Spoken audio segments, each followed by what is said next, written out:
आमिर साहब, सबसे पहले तो फैसला आ गया पीटीआई के हवाले से, मखसूस नशिस्तों के हवाले से। क्या ऑप्शन है सर इस वक्त असेंबली के अंदर पीटीआई के पास, और अब होगा क्या?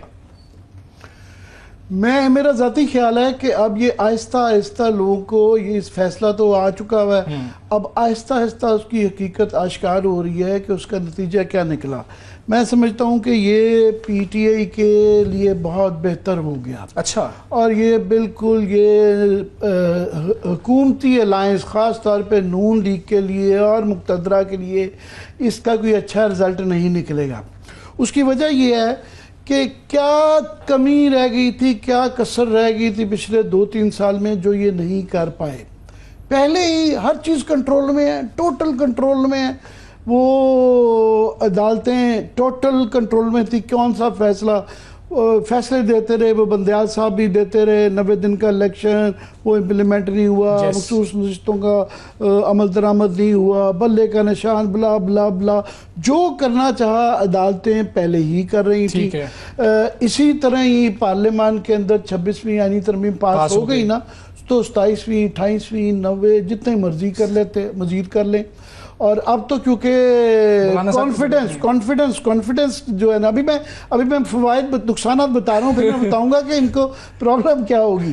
वो ये है कि अभी तो पूरी ओपन गेम है। इसके बाद ये क्या करेंगे, जो 27वीं तरमीम, 28वीं तरमीम, क्या ये फैसला पार्लियामेंट क्योंकि सुप्रीम है वो फैसला करना चाहें, क्योंकि जब अदालत ने ये फैसला कर लिया कि बुनियादी ढांचा कोई नहीं है, ये मखसूस नशिस्तों का जो केस था वो क्या था, वो ये कह रहे थे कि जनाब इसकी एक बुनियादी स्पिरिट है और आप कंप्लीट जस्टिस देखें, इसको इसके तनाजुर में देखें कि हुआ क्या है। वो उन्होंने कहा जी तनाजुर भूल जाएं, और वो मसरत साहबा जो जज साहबा वो तो कह रही थी कि वोट डालना जो है वो तो बुनियादी हक ही नहीं है। तो इसके बाद जो है वो पहले ही पार्लियामेंट जो है वो जेब में थी, अदलिया टोटली जो है एग्जेक्टिव कंट्रोल्ड है, जिस तरह का मर्जी वो कर लें। ना सिर्फ कि सुप्रीम कोर्ट जो हाल हाई कोर्ट के जजेस का भी रह गया हुआ है, कमज़ोर और बेबस हमारा मीडिया हो चुका हुआ है। तो ये इसकी ज़रूरत क्या थी? इसके ज़रिए हुआ क्या है कि एक पहले ही उनको एक दीवार के साथ पीटीआई को लगा दिया गया था। वो उनकी इस नंबर्स गेम से फ़र्क क्या पड़ेगा? फ़र्क ये पड़ेगा जो नंबर्स गेम में अब तब्दीली आई है, फ़र्क पड़ेगा, दरार आएगी। दरार ऐसे आएगी कि पहले पीपल्स पार्टी की ज़रूरत थी। पीपल्स पार्टी हुकूमत में तो नहीं थी, कैबिनेट में भी नहीं थी और हुकूमत में भी थी, मगर हुकूमत के सारे मज़े भी ले रही थी। उनके कोटे थे, नौकरियों के अंदर भी कोटे थे, काम भी उनके हो जाते थे, कोई फाइल रुकती नहीं थी जो है, तो वो मिलके कर रहे थे।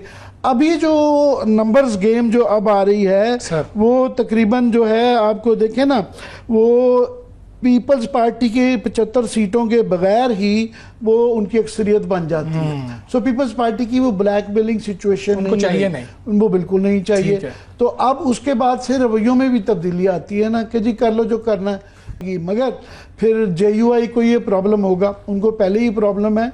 उनको ये नहीं था कि जनाब ये धांधली, वो तो कहते हैं जब इस धांधली के अंदर बाकियों को फवायद मिले, मौलाना फजलुर रहमान का ये ही स्टांस है, तो हमें क्यों नहीं मिला? ठीक है। तो इसके बाद जो है सूबों में उनको उनकी भी जो है एम्बिशंस बढ़ जाएंगे। अब वो कहेंगे कि जी अगर यहाँ लोटों के साथ हुकूमत तब्दील करवाई जा सकती है, 26वीं तरमीम लाई जा सकती है, तो केपी में उनको भी हुकूमत चाहिए और बलूचिस्तान में भी वो ज़्यादा हिस्सा मांगेंगे। सो अंदर से जो एक सेटल डाउन हो गया था, एक सिस्टम जो है 1-1.5 साल से अब वो थोड़ा सा चलना शुरू हो गया था, मोरलेस सारा था। उसके अंदर आपने दोबारा वो जो कहते हैं ना, एक हांडी के अंदर जो है ना एक चंगारी का चंगाड़ा डाल दिया है।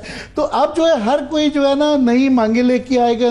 दूसरा इखलाकी तौर पर आप देखें, सियासी तौर पर और इखलाकी तौर पर, कानूनी तो छोड़ देना, कानूनी तो ये है कि अदालतों का जो अब हाल हो गया है, जब बात ये है कि अदालतों की जब इज़्ज़त नहीं रहती उसका नीचे तक इफेक्ट आता है।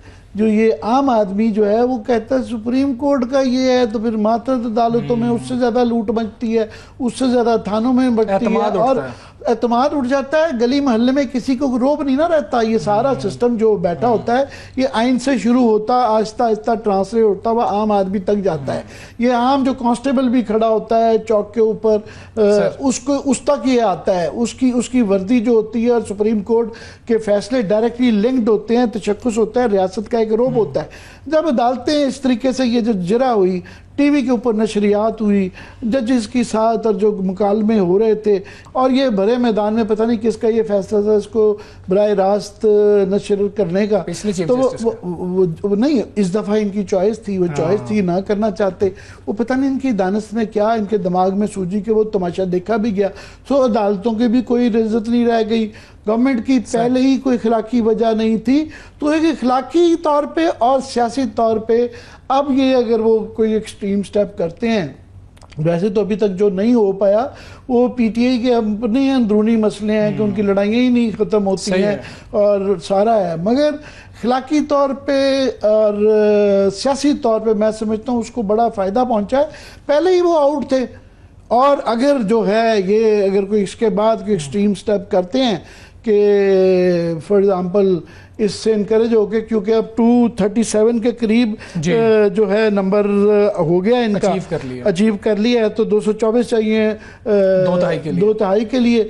तो ये देखते हैं कि ब्राइट आइडियाज़ क्या आते हैं, कहाँ पे कोई कसर रह गई है इस निज़ाम को मसलूज करने की, तो वो ले आए तरामीम, वो पहले भी ला सकते थे।